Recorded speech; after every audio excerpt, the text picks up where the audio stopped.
CEAP, Centro Espírita Altivo Panfiro. Uma casa de amor.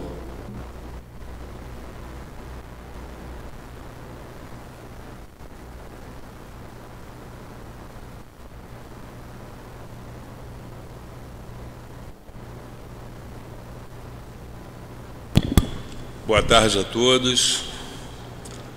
Boa tarde a todos que também nos assistem através do Facebook e do Instagram. Hoje a nossa reunião pública será sobre o Livro dos Espíritos e o nosso querido Juan Pablo dará as suas impressões acerca das questões 851 até a questão 859. E a nossa querida irmã Liane fará os comentários sobre o capítulo 13, item 15 do Evangelho segundo o Espiritismo. Vamos então agora aos nossos avisos. As nossas reuniões públicas são realizadas às quartas-feiras, dia em que apresentamos 3 horários. Às 10 da manhã, a reunião pública tem como tema o Livro dos Médios. Às 15 horas e às 19 horas, o tema é sobre o Evangelho segundo o Espiritismo. Aos sábados, elas acontecem em 2 horários, às 10 horas da manhã e às 17 horas, onde são tratados os temas pertinentes ao Livro dos Espíritos. A nossa casa disponibiliza de cursos diariamente e eu julgo que essa é a melhor parte da nossa casa, né? Porque aqueles que vêm com a disposição de quererem efetivamente buscar algo mais, certamente irá encontrar aqui na pluralidade dos cursos oferecidos pela casa, né? Vir com a disposição de aprender, que certamente de alguma forma o alívio buscado aos nossos dias a dias aqui é encontrado.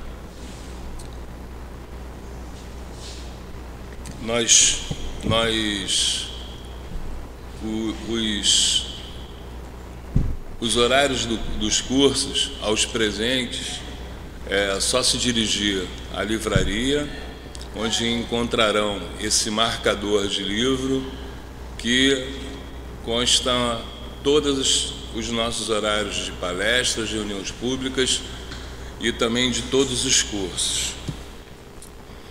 E aos nossos amigos que nos assistem pelas redes sociais, eles podem se buscar através do nosso site no www.centroespiritaaltivopanfiro.com.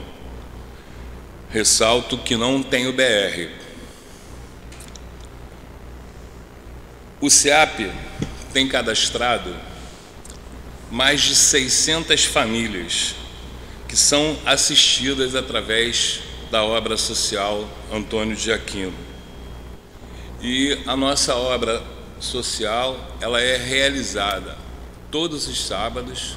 Nós recebemos os nossos queridos irmãos a partir das 8 horas, ocasião em que eles recebem um farto café da manhã, né? Um forte café da manhã, e depois são todos organizados. As crianças são organizadas por faixa etária e em seguida são dirigidas às suas salas para receberem a evangelização. As mães também têm a sua sala, onde também recebem as orientações e os ensinamentos do Cristo. É importante ressaltar e aqui vai um profundo, a casa agradece profundamente, né, todas aquelas pessoas que de forma anônima contribuem, né, materialmente, com alimentos não perecíveis, com o seu esforço através do trabalho voluntário, e aqueles que assim preferem com doações financeiras. Nós temos também o atendimento fraterno, que acontecerá após a reunião. Aquele que necessitar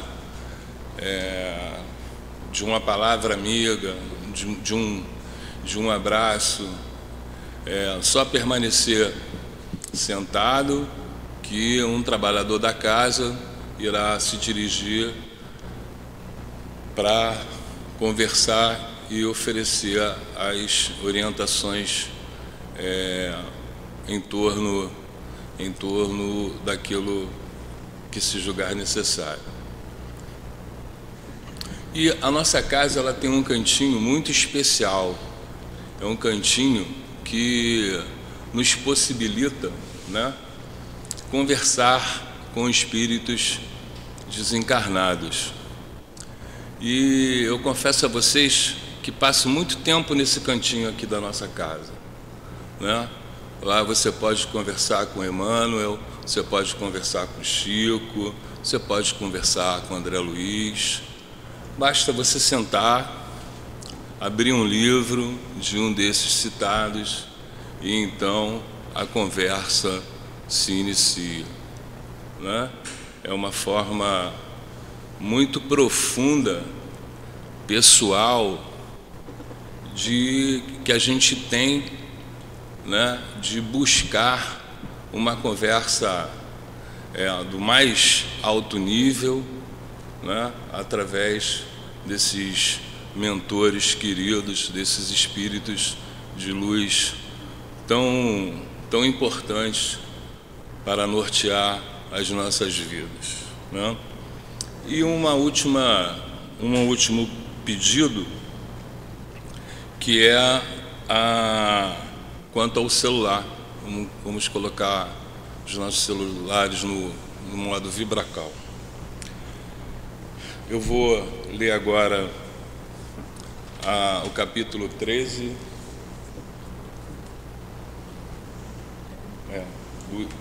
o item 15 do Evangelho segundo o Espiritismo, que será sobre o que a nossa querida Liana comentará. Meus queridos amigos, todos os dias eu ouço entre vós os que dizem: sou pobre, não posso fazer caridade, e diariamente vejo que faltais com a indulgência para com os vossos semelhantes. Não lhe perdoais nada e procedeis como juízos, muitas vezes severos, sem perguntar a vós mesmos se ficareis satisfeitos se agissem da mesma forma convosco. A indulgência também não é a caridade? Vós, que só podeis fazer a caridade da indulgência, fazei pelo menos essa, mas fazei-a generosamente. Em relação à caridade material, quero vos contar uma história do outro mundo. 2 homens acabavam de morrer. Deus havia dito: enquanto esses homens viverem, cada um terá as suas boas ações colocadas em um saco. Por ocasião da sua morte, esses sacos serão pesados. Quando os 2 homens morreram, Deus mandou que lhe trouxessem os 2 sacos. Um era grande, estava cheio, bem estufado, e o metal que o enchia ressoava. O outro era pequeno e tão fino que se viam através do pano as poucas moedas que continha. E cada um daqueles homens reconheceu o que lhe pertencia. Este é o meu, disse o primeiro. Eu o reconheço, fui rico e dei muito dinheiro. Este é o meu, disse o outro homem. Eu sempre fui pobre, ai de mim. não tinha quase nada para dividir com os outros. Mas, ó surpresa, quando os 2 sacos foram colocados na balança, o maior tornou-se leve e o menor ficou tão pesado que elevou muito o outro prato da balança. Deus, então, disse ao rico: deste muito, é verdade, mas deste por ostentação e para ver o teu nome figurar em todos os santuários do orgulho. Além disso, dando, não te privavas de nada. Vai para a esquerda e fica satisfeito, porque as tuas esmolas ainda foram contadas como alguma coisa. Depois ele disse ao pobre: deste muito pouco, meu amigo, porém, cada uma das moedas que estão nesta balança representou uma privação na tua vida. Se não deste esmolas, fizeste a caridade. E, o que é mais importante, fizeste a caridade naturalmente, sem pensar que ela seria levada em conta. Foste indulgente, não julgaste o teu semelhante, ao contrário, tu o desculpaste em todas as suas ações. Passa para a direita e vai receber a tua recompensa. Um espírito protetor, Lyon, 18, 1861. Vamos agora fazer a nossa prece. Vamos fechar os nossos olhos, nos harmonizarmos.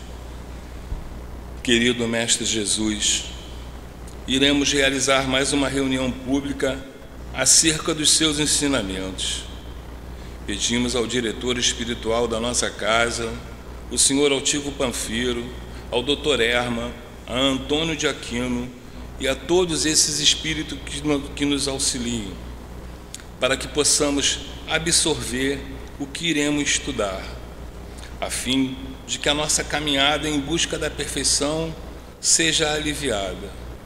Em seu nome, Jesus, e em nome de Deus, que pedimos autorização para iniciarmos os estudos na tarde de hoje. Graças a Deus. Eu vou fazer agora a leitura da questão 851 e em seguida vou passar a palavra ao nosso querido Juan. O estudo hoje é sobre a fatalidade. E a questão 851 diz assim: haverá uma fatalidade nos acontecimentos da vida, conforme o sentido dado a esta palavra? Isto é, todos os acontecimentos achar-se-ão fixados antecipadamente? E neste caso, o que vem a ser do livre-arbítrio? A fatalidade existe apenas na escolha que o espírito fez ao reencarnar, de experimentar esta ou aquela prova. Escolhendo-a, constrói para si uma espécie de destino, que é a própria consequência da posição em que se acha colocado. Falo das provas físicas, pois, no que diz respeito às provas morais e às tentações, o espírito, conservando o seu livre-arbítrio sobre o bem e o mal, é sempre senhor de ceder ou de resistir. Um bom espírito, vendo fraquejar, pode vir em seu auxílio, mas não pode influir sobre ele, de maneira a dominar a sua vontade. Um mau espírito, isto é, inferior, mostrando-lhe, exagerando-lhe um perigo físico, pode abalá-lo e apavorá-lo, mas, nem por isso, a vontade do espírito encarnado deixa de continuar livre de qualquer entrave. A palavra é sua, amigo. Obrigado. Chega essa cadeira para trás. Boa tarde a todos. É um prazer muito grande poder retornar a essa casa, né? Agradecer o convite, a oportunidade do trabalho e que a gente possa, né, todos juntos, não só refletir, né, mentalmente, já que só eu falo aqui nesse momento, mas que a gente possa refletir, aprender um pouquinho mais sobre o Livro dos Espíritos, sobre Jesus, e que ao sair a gente possa, né, principalmente colocar parte disso, ou aquela essência principal em prática, né? Esse que é o verdadeiro, digamos assim, objetivo do que aqui a gente se propõe. Bom, como o Guilherme já começou, inclusive, com a primeira pergunta, que é uma pergunta raiz, vamos dizer assim, desse tema, a gente vai voltar um pouquinho para poder assim, ter um contexto onde se encaixa, né, esse item fatalidade aqui no livro. Então isso se encontra na parte terceira do livro dos Espíritos. A gente sabe que esse livro é dividido em 4 partes. Essa terceira parte é a parte que vai falar das leis morais, né? Por sinal, é uma parte belíssima, porque é onde a gente vai poder se debruçar, estudar, compreender cada lei, né? E isso é muito gostoso, né? Porque são exatamente as leis de Deus que vão nos dar assim o caminho, o entendimento para que a gente não se afaste delas, né? Porque, como está escrito no próprio livro, né, o homem só sofre a partir do momento em que ele se afasta das leis de Deus. Então, nada mais é do que um roteiro seguro para que a gente seja cada vez mais feliz dentro das nossas possibilidades, não é isso? Bom, esse capítulo é o capítulo 10, né? Ou seja, a fatalidade é um dos itens, né? É o item 6 do capítulo 10, que é da lei de liberdade, né? Lei muito importante, né? Muito importante. E por que a gente está falando um pouquinho disso, né? Porque para a gente poder entender, porque se a gente vai falar de fatalidade, a gente vai falar também um pouco de livre-arbítrio, né? Que tem a ver, né? Que está inserido aqui nesse capítulo de liberdade. E aí a gente lembra de uma frase também de Jesus, né? Conhecerás a verdade e a verdade vos libertará. Não é isso? Bom, e como é que a gente vai conhecer essa verdade? De qual o mecanismo que nós temos que nos propor? Ou seja, como é que a gente vai conhecer essa verdadeira, né, verdade? Não é isso? Então, para começar, eu trouxe uma historinha que é muito interessante, que a gente vai poder desenvolver o estudo a partir dela, né? Pode ser que algum de vocês já conheça, mas é uma história bonita, vale sempre a pena a gente poder trazer, né? Então, uma história que vai contar uma história sobre a mentira e a verdade, né? Então diz assim: certa vez a mentira e a verdade se encontraram. E a mentira disse: bom dia, senhorita verdade. Ao ouvir isto, a verdade foi conferir se realmente era um bom dia. Olhou para o alto, não viu nuvens de chuva e havia pássaros cantando. Uma brisa suave envolvia toda a atmosfera. Ela viu que realmente era um bom dia, então respondeu para a mentira: bom dia, senhorita mentira. A mentira prosseguiu: sinto a calor que faz hoje. Tendo percebido que pela segunda vez a mentira estivera certa, a verdade relaxou, se desarmou. Então, a mentira convidou-a para um banho no rio. Despiu-se de suas vestes e pulou na água e disse: venha refrescar-se, verdade. A água está deliciosa. A verdade, mais uma vez, tocou na água, viu que a água realmente estava muito agradável e, mais uma vez, né, também se desarmou e confiou na mentira. Assim que a verdade, inocentemente, tirou suas vestes e mergulhou, a mentira saiu de fininho, às pressas, sorrateiramente, e vestiu-se com as roupas da verdade. E foi-se embora. Vagou até hoje por aí pelo mundo, vestida de verdade. Dando-se conta do que ocorrera e da natureza, né, a verdade se recusou a vestir as vestes da mentira. E, por não ter outra solução e não ter do que se envergonhar, saiu a caminhar pelas ruas e vilas totalmente nua.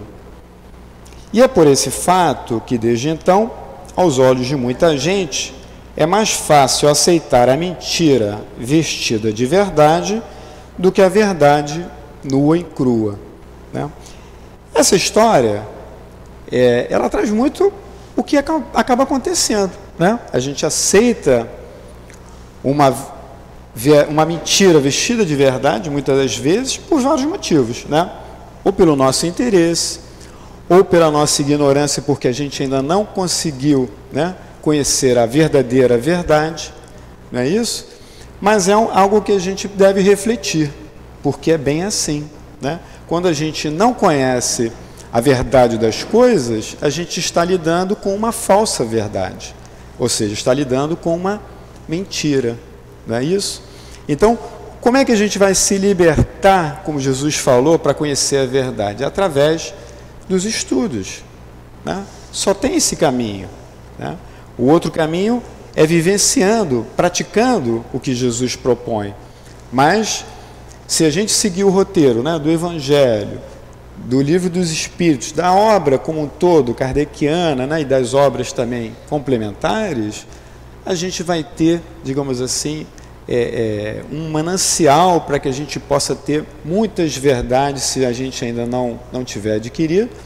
E com isso, o que a gente vai fazer? A gente, na verdade, está tirando o véu, né, de muitas coisas desconhecidas, né, daquilo que a gente tem medo, né? A gente tem medo de muita coisa porque a gente não conhece, ou então a nossa ignorância, os nossos preconceitos também, né? A gente tem muito preconceito porque a gente não conhece, não sabe a verdade. Então, a maneira mais fácil para que a gente possa, né, conhecer a verdade é o estudo, né?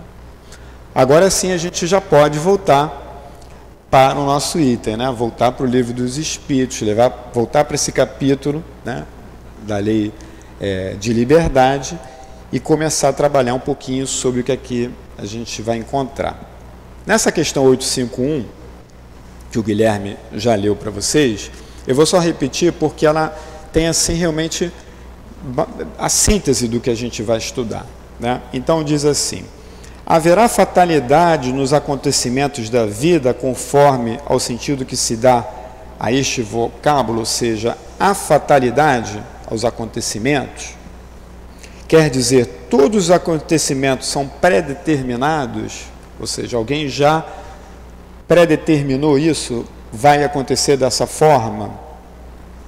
E nesse caso, onde a gente vai encaixar ou o que faremos com o livre-arbítrio? Traduzindo na minha linguagem, né? Não é isso que exatamente que está aqui, mas é isso que ele nos propõe, né? Então ele traz, né, sobre fatalidade, se há fatalidade, no entendimento que a gente tem, porque a gente fala assim, isso é uma fatalidade, por exemplo, uma catástrofe, né? Algo que aconteceu e você não tinha, né, para onde correr. E qual é o significado dessa palavra no dicionário? Vamos dar uma olhada? Então, olha só, fatal é o que não se consegue nem se pode evitar, é o inevitável, que é do destino, do fado inexorável, consequência fatal. Então, algo que é fatal é algo que você não consegue se livrar dele, né? E aí tem também o que é o fatalismo, né? Fatalismo. O que é o fatalismo? Porque a gente vai ver alguns colegas também que são palestrantes, que situam, né, por exemplo, o espiritismo, né? Você tem a doutrina, né, por exemplo, do fatalismo e do determinismo, mas a doutrina espírita, ela é como se fosse uma terceira, né? Ela está no meio, né? Então as coisas, ela transita ali, né?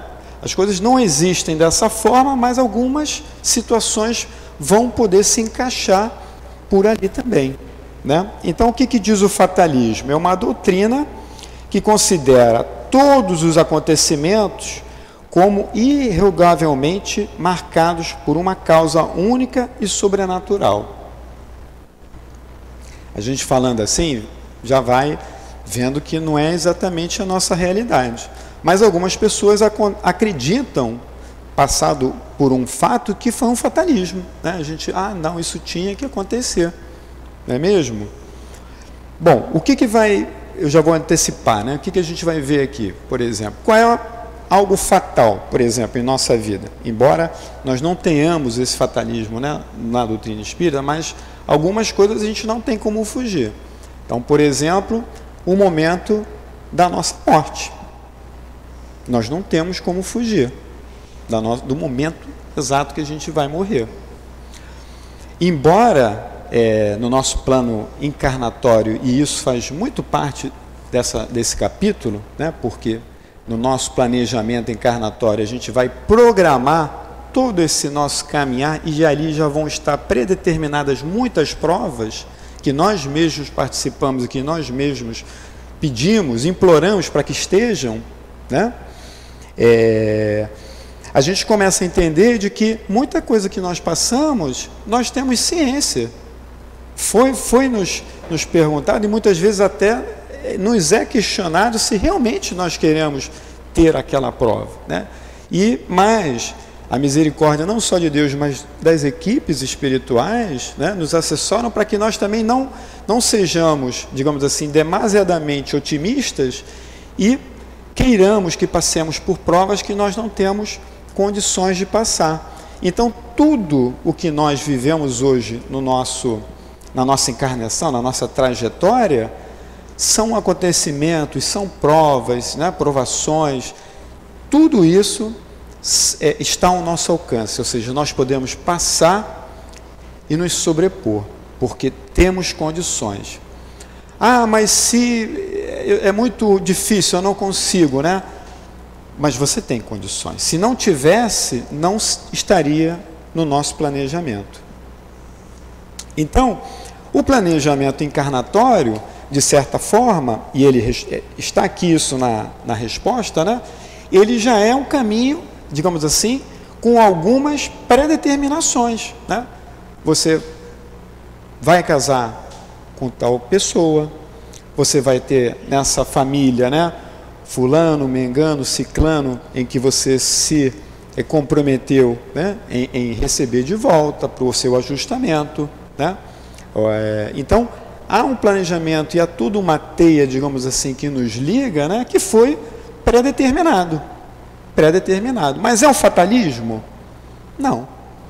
Porque se eu, por acaso, que tinha que me casar, né, com a dona Daniela, eu não me casasse, o que vai acontecer? Eu começo, né, a sair um pouco daquele caminho. Pode ser, né, e muitas das vezes a espiritualidade depois vai, né, e a gente acaba dando trabalho para eles, né? E a gente acaba voltando de outra forma, né? Ou se separa e depois acaba casando com aquela pessoa de novo, ou então não, mas de repente aqueles espíritos conseguem vir com aquele novo casal. Mas assim, há um planejamento, mas nós temos o livre-arbítrio, né? Não nos é tirado o livre-arbítrio de escolher. Então, isso está na lei de liberdade, né? Porque Deus dá uma liberdade para o homem através do livre-arbítrio, mas essa liberdade, ela transita entre o que você pode e não pode, né? Nem tudo também nós temos esse livre-arbítrio total.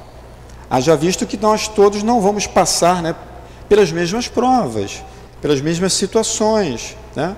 Cada um tem um planejamento único, é uma individualidade, um espírito. Então, espíritos vão passar por determinadas coisas, né, que não necessariamente eu vou ter oportunidade de vivenciar, mesmo que eu queira, né? Porque é tudo a seu tempo.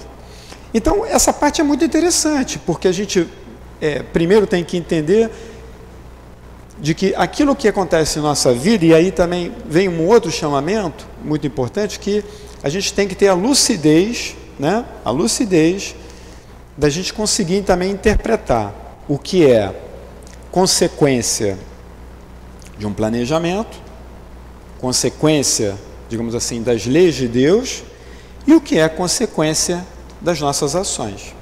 Não é isso? Por quê? Muitas das coisas que nos acontecem no dia a dia ou na nossa vida são, na verdade, consequências das nossas ações, do nosso livre-arbítrio, né? A gente todo dia está fazendo escolha. Acordou, está fazendo escolha, né? Você acorda e aí você pode escolher. Ou você dá bom dia, né, para o dia, para ser um dia maravilhoso. Você também pode acordar de mau humor e você começar o dia com o seu pé esquerdo, vamos dizer assim, né? O que muda tudo. E assim vai. vai, são as infinitas escolhas, né? De como você responde as suas mensagens, de como você lida com a sua família, de como você lida com aquele colega que trabalha. É tudo o tempo todo você tem essa oportunidade. E aí você vai traçando o que, na verdade? Não só o seu dia, mas como traçando a sua vida, né? Você vai construindo a sua vida e mais ainda. Através da construção do presente, a gente está construindo o que, gente? O nosso futuro, não é? É o nosso futuro que a gente está construindo. Então vamos voltar aqui.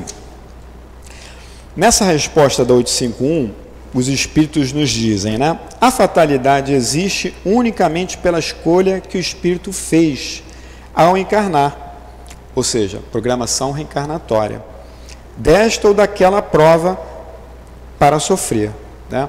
Lembrando que também existem situações em que você é imposto, essas provas são impostas, né? Ou seja, a gente tem uma liberdade, mas cada vez que a gente faz mau uso dessa liberdade, quanto mais mau uso nós fazemos da liberdade, o que acontece?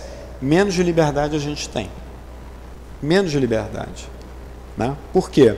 É como se fosse um funil, né? Deus, tão misericordioso, Ele dá para a gente, né,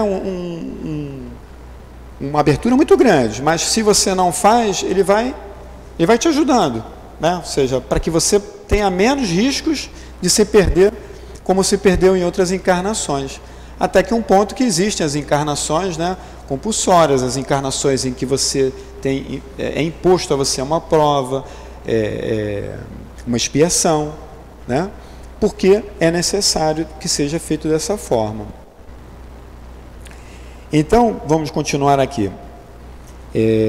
Diz assim, escolhendo-a, institui para si uma espécie de destino, né? Ou seja, você, junto com a equipe reencarnatória, escolheu como vai ser, determinou, com seu consentimento, está ali pronto, né? Seu plano, né? Seu plano de reencarnação. Então, você escolheu, você tem digamos assim, pré-determinou, né, um destino para você. Lógico que esse destino vão ter vários caminhos, né? Você não está na fatalidade que aquilo vai acontecer assim, pode ser de várias formas. E pode também ser que você se desvie de tal forma que você não faça nada daquilo que você se comprometeu, o que é muito comum. O que é muito comum. Mas como é que é isso, né? Por que um momento eu imploro, né, para poder resgatar, para passar por uma determinada situação, e agora aqui eu nem lembro disso, né? Então, se eu não lembro, como é que eu vou praticar? Não é mesmo? Bom, a gente sabe que quando reencarna e ganha esse corpinho material, nós temos um esquecimento do nosso passado.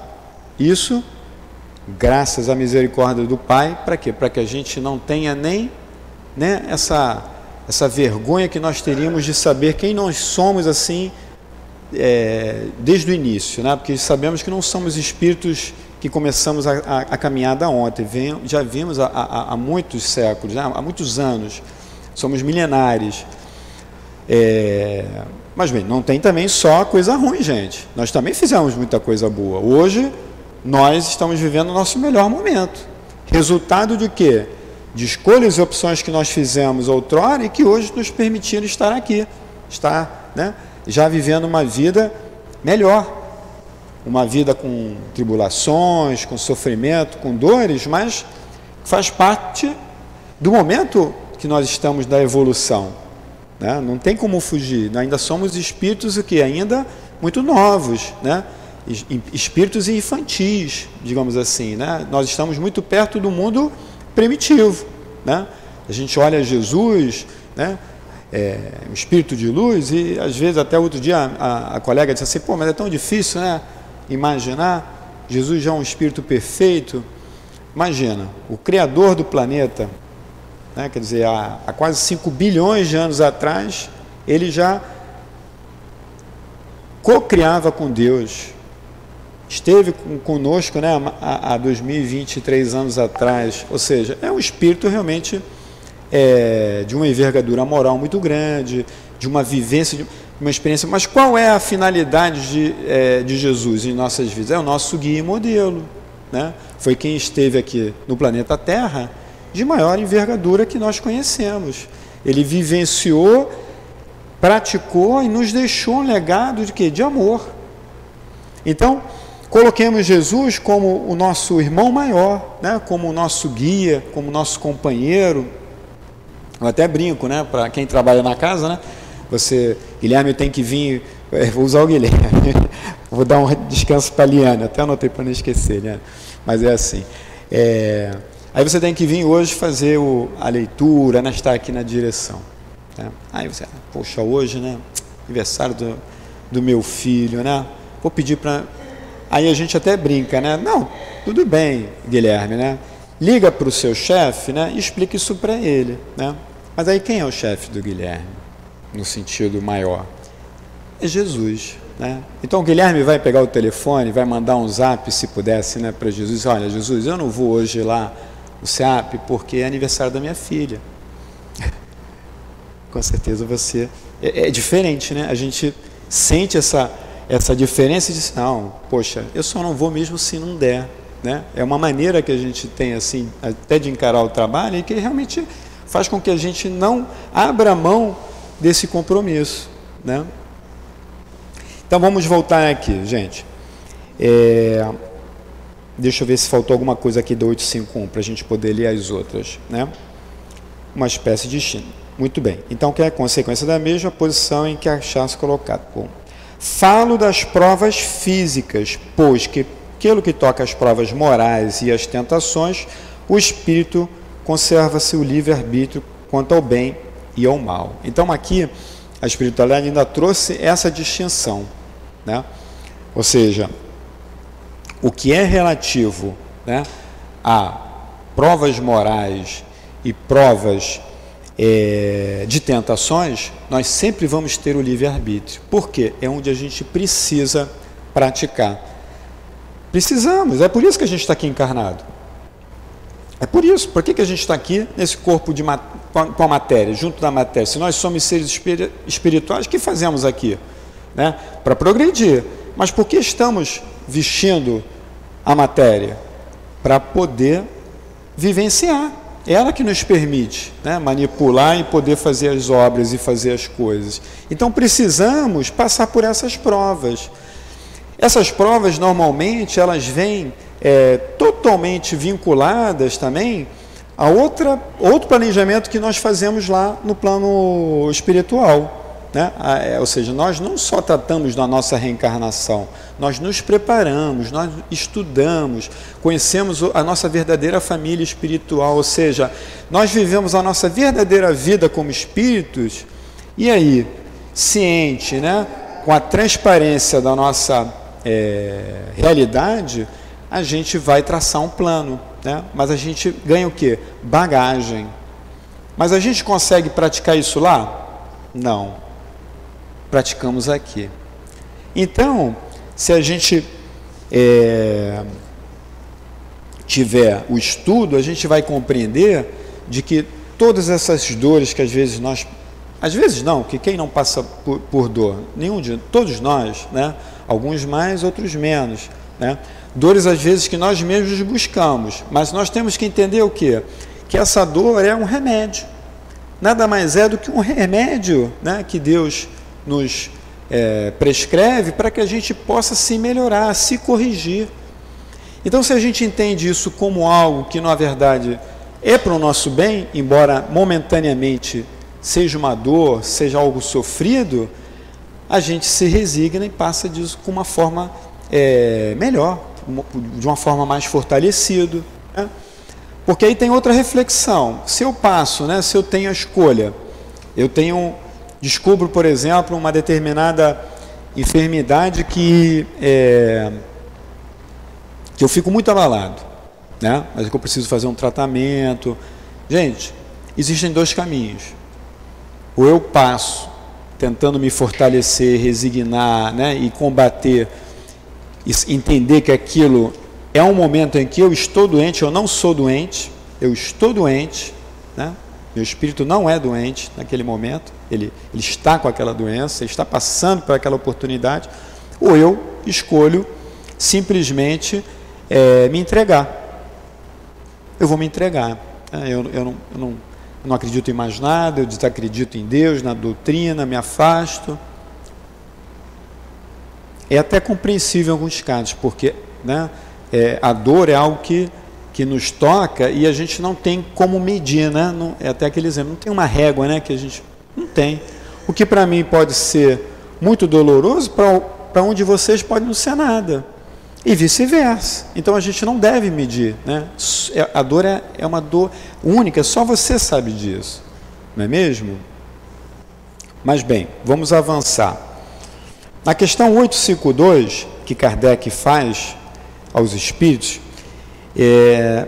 Kardec diz assim: há pessoas que parecem perseguidas por uma fatalidade, independente da maneira por que procedem. Não lhe estará no destino o infortúnio? Isso a gente escuta muito, né? A pessoa fala assim: caraca, parece até que eu estou, né? É algo assim incrível, como é que as coisas estão acontecendo comigo, é uma coisa atrás da outra, não consigo avançar. Gente, a gente tem que parar nesses momentos, né? E tem que ter um pouco de calma, de resignação, de paz, para você se conhecer. Vem para o centro, né? Medita, acalma teu coração, se desliga um pouco do problema e tenta enxergar as outras coisas que você está fazendo, né? Tenta se perceber.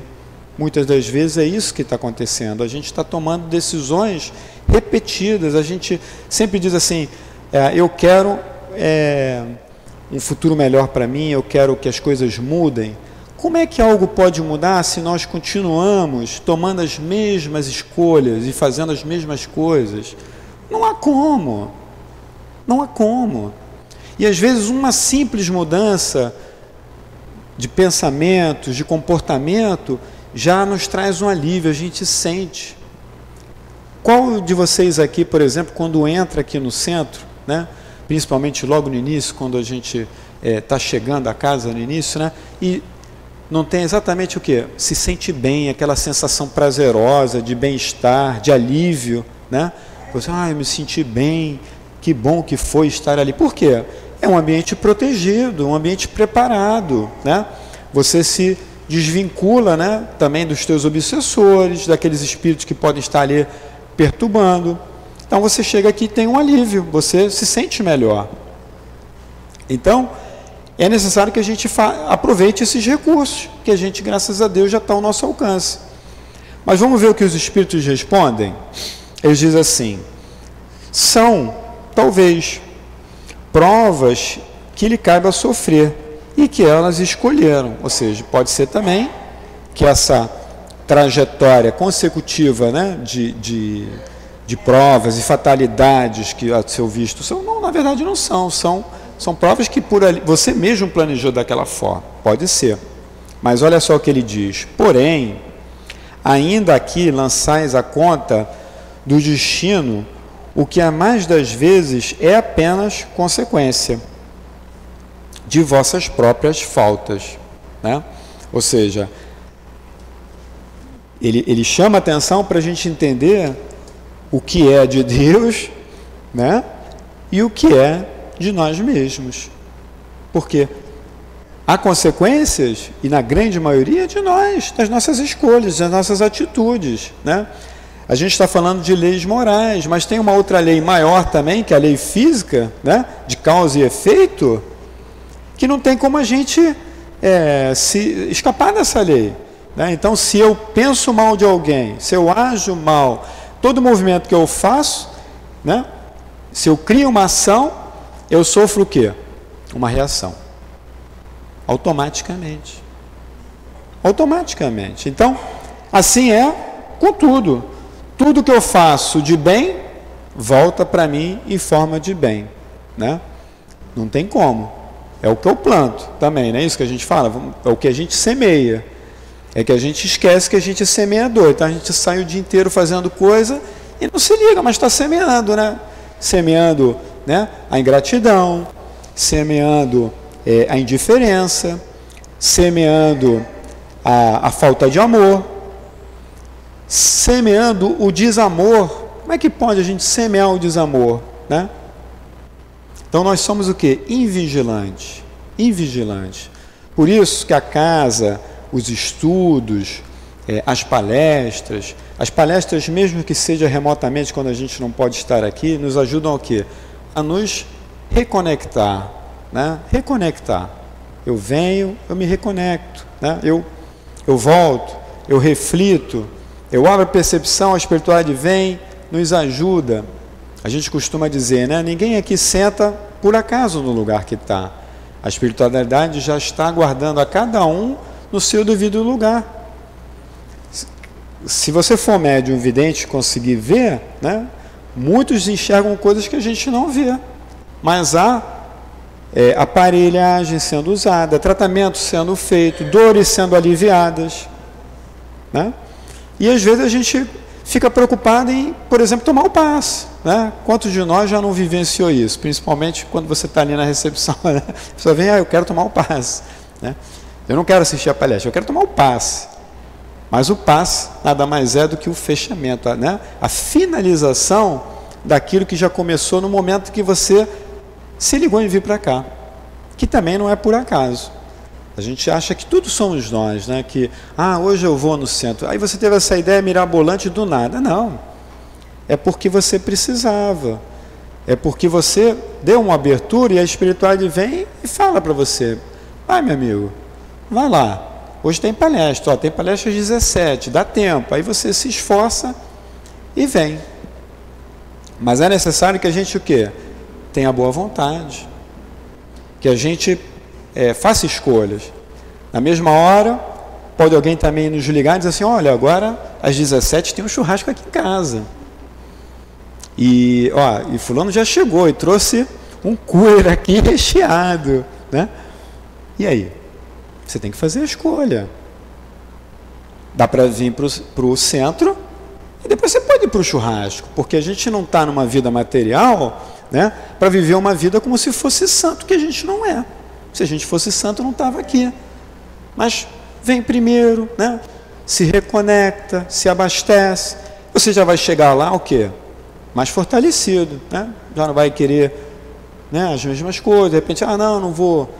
Hoje eu não vou nem beber, não, porque estou dirigindo. Então você começa, né, a ter outras escolhas. A gente até fala, às vezes trocando ideia assim com os colegas, né, de casa, de que a gente fica até chato às vezes, né, porque a gente começa a fazer as escolhas do que são do nosso meio, que acaba sendo uma família muito grande, e você, né, acaba sempre escolhendo por ali, porque você às vezes se dá a opção de fazer a outra escolha, você, isso não é o que eu quero para mim mais, cansei disso, isso não me satisfaz, né? Isso inclusive que acontece na nossa vida com relação a tudo que a gente faz de errado, né? Aos nossos vícios, vamos dizer assim, né? E aí se encaixa aqui perfeitamente, né? Porque outra fatalidade nossa, por exemplo, embora, né, nós estamos estudando aqui que não há, mas há uma coisa também que é uma fatalidade. Qual é? Nós vamos ser espíritos felizes. Isso é fato. Nós não temos, né? Ninguém vai, você vai evoluir, vai ser um dia um espírito feliz e um espírito perfeito. Depende de você. Mas é o objetivo traçado para você. Não é mesmo?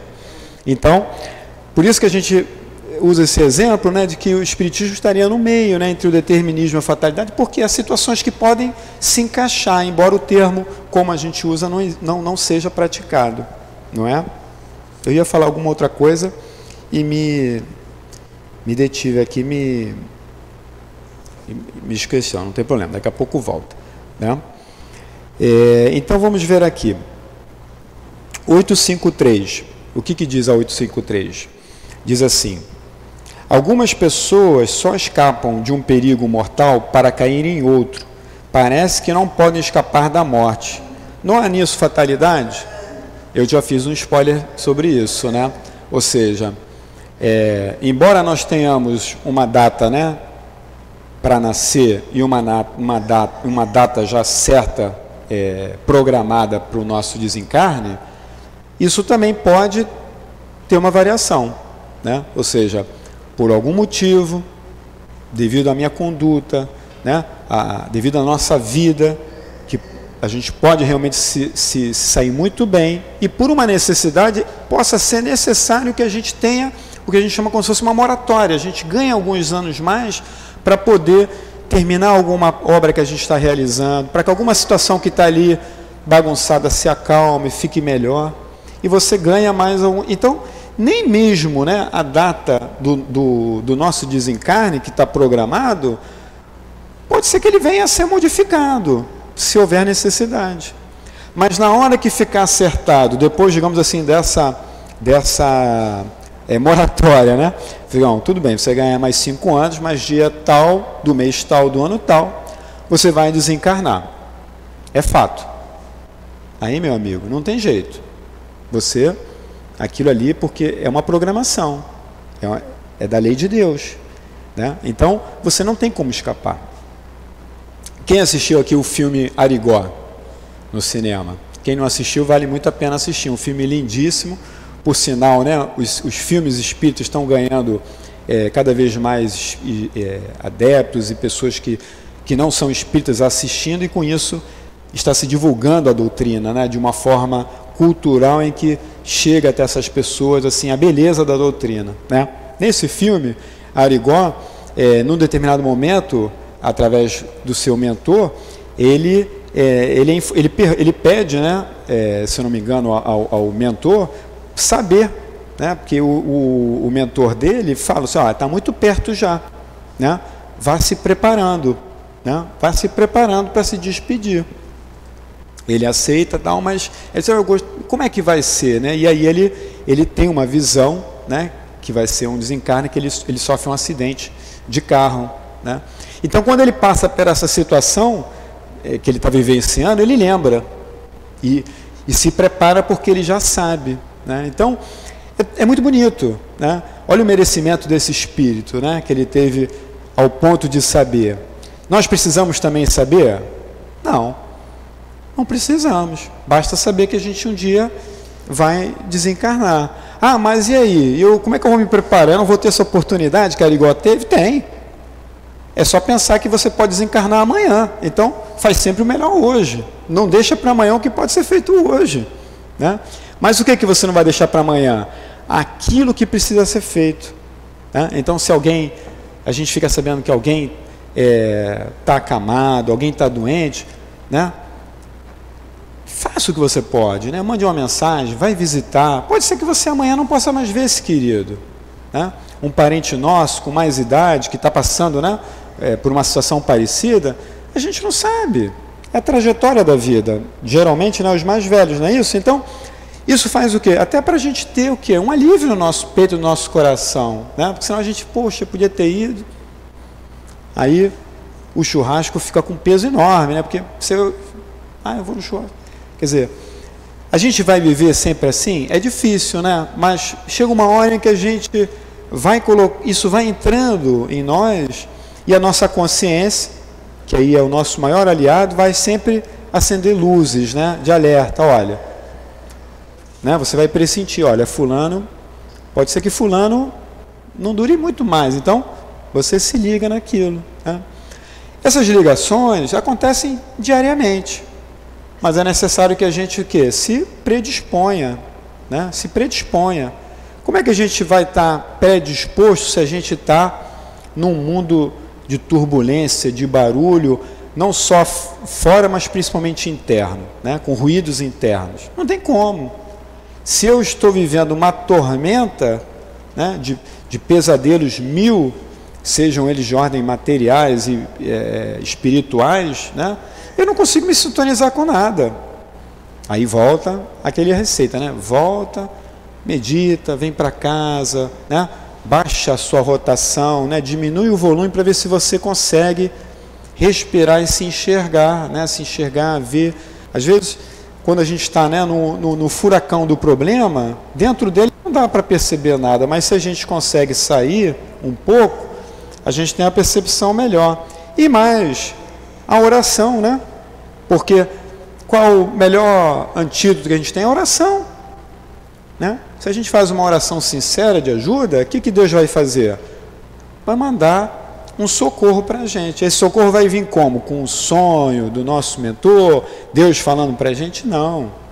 Ele vai vir através da própria criatura, né?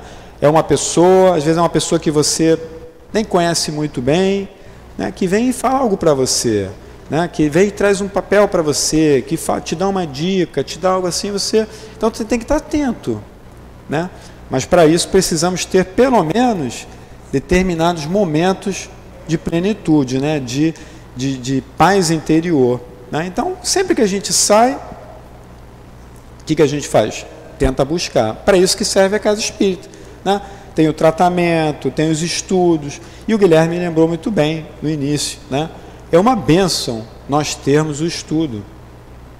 É uma bênção, né? Quanto mais a gente estuda, mais vê que precisa estudar, porque ainda falta muito. Mas é algo assim que o que faz o quê? Faz a gente se alimentar daquilo, né?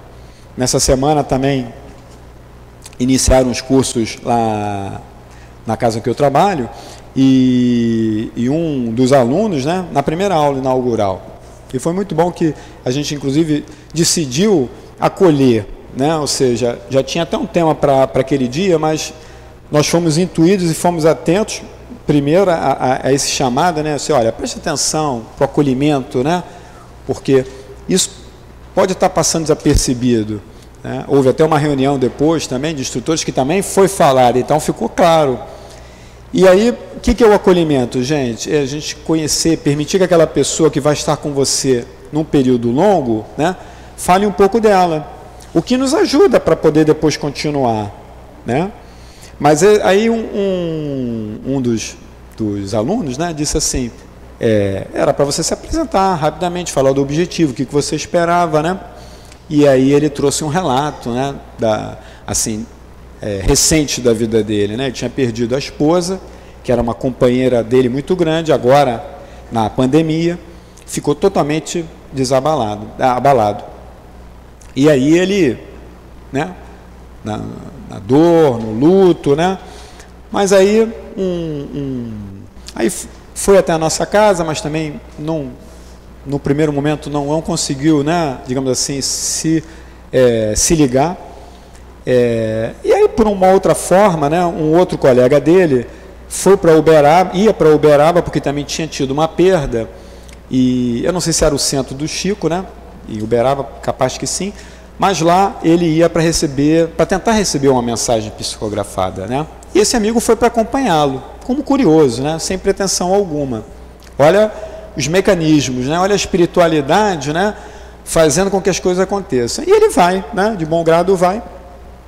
Chegando lá, acho que o médium, né, começa a falar, né? Aí ele está ouvindo, né? Ninguém me fala, né? Ninguém fala para mim assim também, né? Ninguém me chamava assim, isso, né? Daqui a pouco o médium começou a falar e ele, né, se ligou que era com ele, né? Ele disse, ó, meu pai me chamava assim, minha esposa me chamava assim. Aí e recebe uma mensagem, né? Ali recebe uma mensagem psicografada, quer dizer, e aí muda totalmente a trajetória desse espírito, né? E ele começa não só a se deslumbrar com o espiritismo, ele não era espírita, né?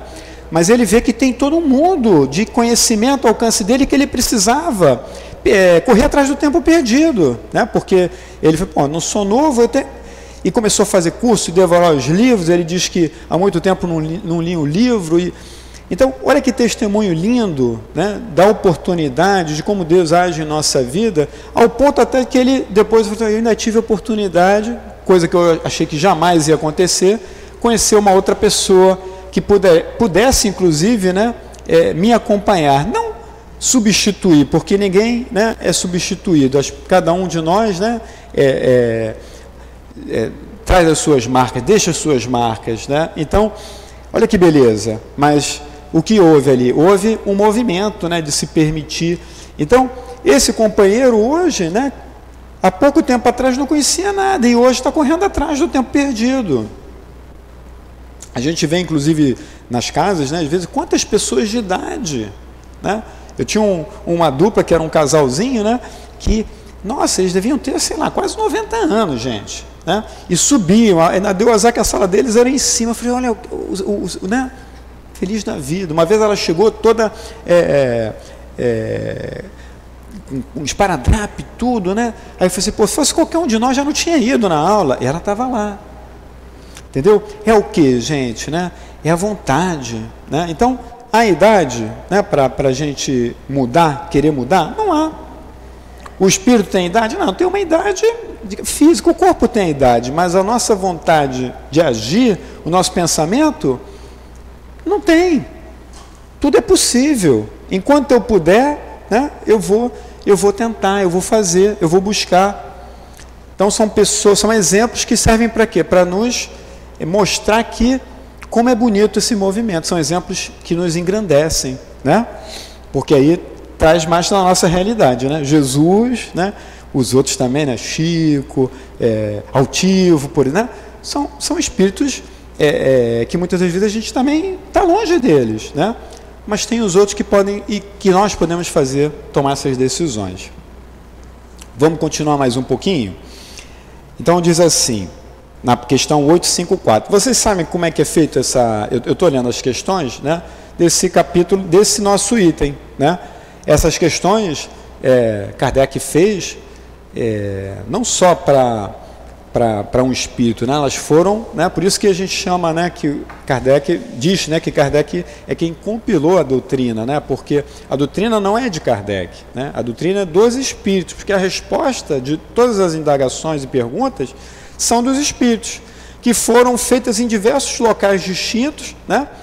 Depois Kardec conseguiu, né, fazer um filtro ali, né? Viu que muitas perguntas e respostas eram, né, melhor, que as respostas eram similares, e ele conseguiu, né, fazer dessa forma o livro. Então o nosso tempo está esgotado. Eu não vou fazer a 854, não tem problema, fica aí o dever de casa para todos, né? Eu olhei o relógio e da outra vez eu antecipei, agora eu ia me atrasar, mas é isso. Um bom fim de semana a todos, que a gente possa, né, colocar em prática e agradecer a Deus pelas oportunidades. Nós agradecemos ao Juan Pablo pelo estudo leve e já deixamos aqui o convite para uma nova ocasião. Vamos agora passar ao momento do passe. Nós pedimos aos médicos que se coloquem. E eu convido a todos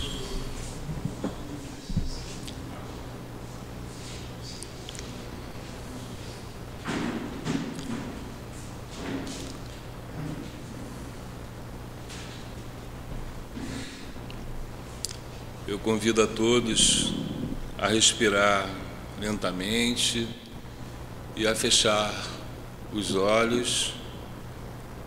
Vamos todos contemplar o universo, belo, por assim dizer. Esse cenário magnífico, pela força da beleza, magneticamente nos convoca a buscarmos vibrações de outras pátrias, para sentirmos as pulsações de outros corações que já conhecem e vivem próximos a Jesus. Esses irmãos vividos na atmosfera do mais pleno amor já promoveram a descida das claridades espirituais e já se encontram aqui na nossa casa de amor para nos servir em todas as direções. Sintonize-se, eleve-se e receba. Graças a Deus.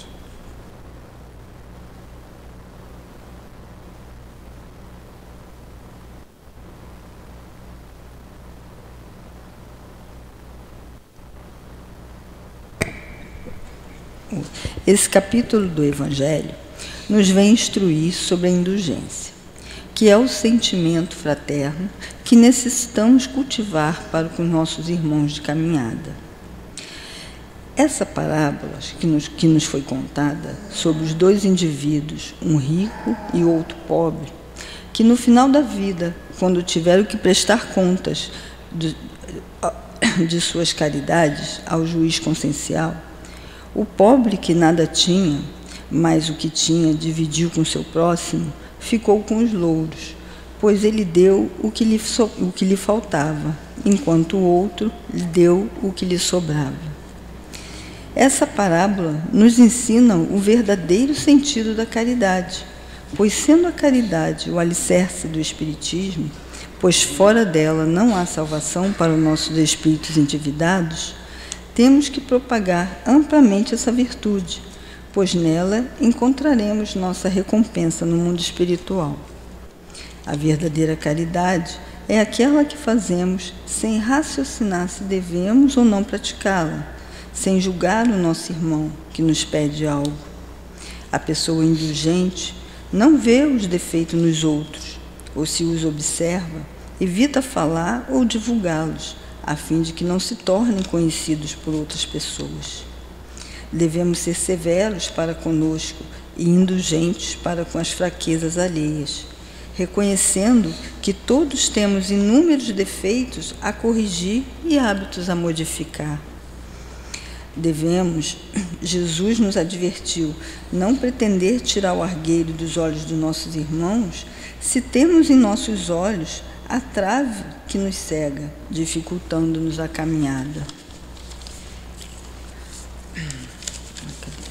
A pessoa indulgente demonstra sempre ser caridosa e fraterna, não compactua com o mal e busca sempre ver o lado positivo de tudo e as coisas boas dos seus semelhantes. O Espiritismo é uma doutrina consoladora e bendita. Felizes os que a conhecem e empregam proveitosamente seus ensinos, os ensinos dos Espíritos do Senhor. Para esses, o ensino é claro, e ao longo de todo o caminho eles podem ler estas palavras, que lhes indicam a maneira de atingir o alvo de espíritos perfeitos. Caridade prática, caridade para com o próximo, caridade para com todos e o amor de Deus sobre todas as coisas, porque o amor a Deus resume todos os deveres, porque é impossível amar Deus sem praticar a caridade. Sejamos assim, indulgentes, da mesma forma que o Criador o é sempre conosco, vendo o que temos de bom e sempre nos dando novas chances de acertar após nossos erros. A indulgência é caridade, é compreensão e perdão. O verdadeiro caráter da caridade é a modéstia e a humildade. Embora o coração humano seja um abismo de corrupção, sempre há em suas dobras mais ocultas o germe dos bons sentimentos, que é a centelha da essência espiritual. Muita paz a todos.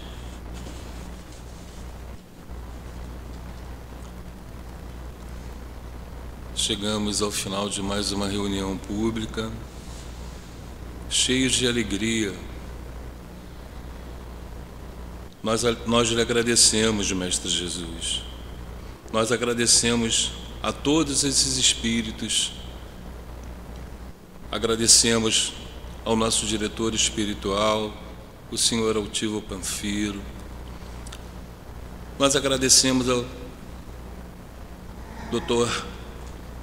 Herman, agradecemos a Antônio de Aquino, enfim, a todos esses espíritos que nos intuem e que nos ajudam aqui na nossa casa de amor.